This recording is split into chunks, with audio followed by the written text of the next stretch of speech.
Amang Diyos ni Jesucristo, ang salita mo'y totoo, kami ay pabanalin mo.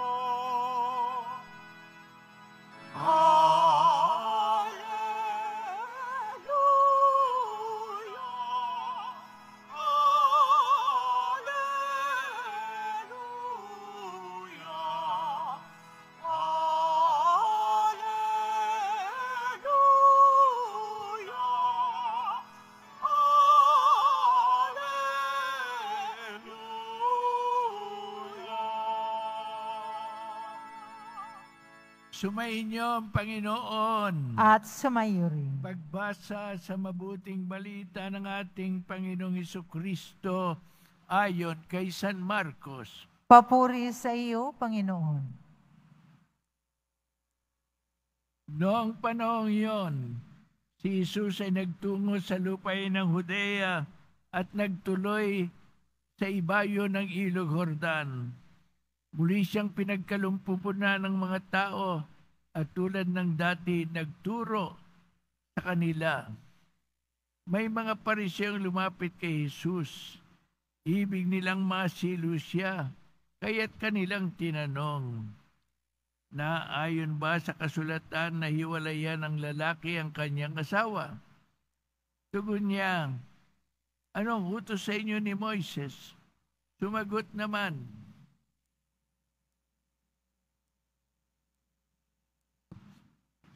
naman sila, pinahintulot ni Moises na hiwalayan ng lalaki ang kanyang asawa matapos bigyan ng kasulatan ng paghihiwalay. Ngunit sinabi ni Jesus, dahil sa katigasan ng inyong ulo, kaya niya nilagda ang utos na ito.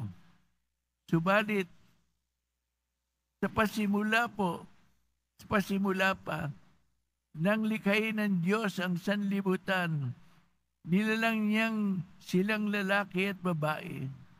Dahil dito'y iiwan ng lalaki ang kanyang ama at ina at magsasama sila ng kanyang asawa at sila'y magiging isa. Kaya't hindi na sila dalawa, kundi isa. Ang pinagsama ng Diyos ay huwag paghiwalayin ng tao. Pagdating sa bahay, ang mga alagad naman ng mga nagtanong kay Jesus tungkol sa bagay na ito. Sinabi niya sa kanila, ang sino ang lalaking humiwalay sa kanyang asawa at mag-asawa sa iba ay gumagawa ng masama sa kanyang asawa. Siya'y nangangalunya, at ang babaeng humiwalay sa kanyang asawa at mag-asawa sa iba ay nangangalunya. Ang mabuting balita ng Panginoon. Pinupuri ka namin, Panginoong Hesukristo. Magsiupo po ang lahat. Mga minamahal na kapatid sa Panginoong Nazareno, magandang umaga po sa inyo lahat. Natutuwa po akong makita kayong muli. Ngayon po, tingnan nga naman ninyo, ang Ebanghelyo ngayon, wika nga'y tiyempong-tiyempo, o wika sa isang teleserye, napapanahon. Bakit? Kamakailan lamang po, makinig kayo. Ipinasa sa mababang kamara, House of Representatives, ang batas tungkol sa diborsyo. Ang gustong sabihin, pwede nang maghiwalay ang babae at lalaki, wika nila, at makapag-aasawang muli ang babae o lalaki. Pakinggan ninyo, sabi, pwede nang maghiwalay kung may sapat na dahilan, wika nila, ang babae sa lalaki o ang lalaki sa babae. Hindi lang maghiwalay, pwede na rin mag-asawang muli. Pumasa na po yun sa House of Representatives. Pakiusap ko sa inyo, magsalita kayo upang ang Senado ay huwag aprubahan itong divorce bill na ito. Tatanong nyo sa akin, bakit naman, Bishop? Karamihan naman po ng mga bansa, halos lahat, maliban bansa ng Malta at ang bansa natin ay may diborsyo.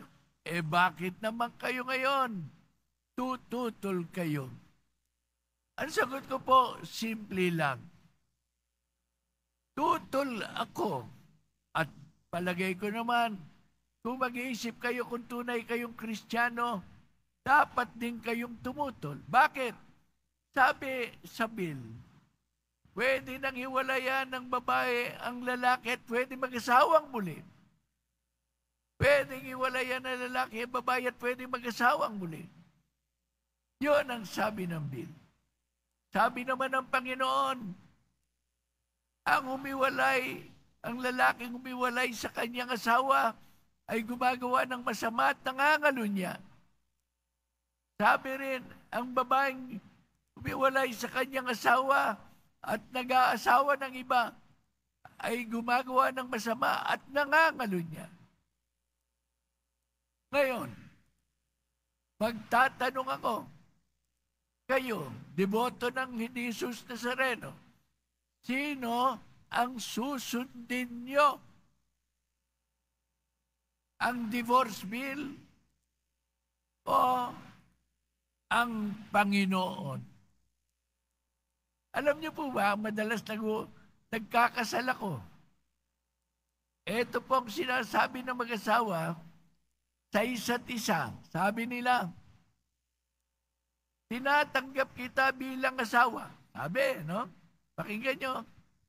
Sa hirap at ginhawa, sa kayamanan o pag-iikahos, sa pagkakasakit at mabuting kalusugan, hanggang paghiwalayin tayo ng kamatayan. Pag naaprubahan po ang bill ng diborsyo ng Senado at ng Presidente, ganito na po ang formula ng kasal, babaguhin natin.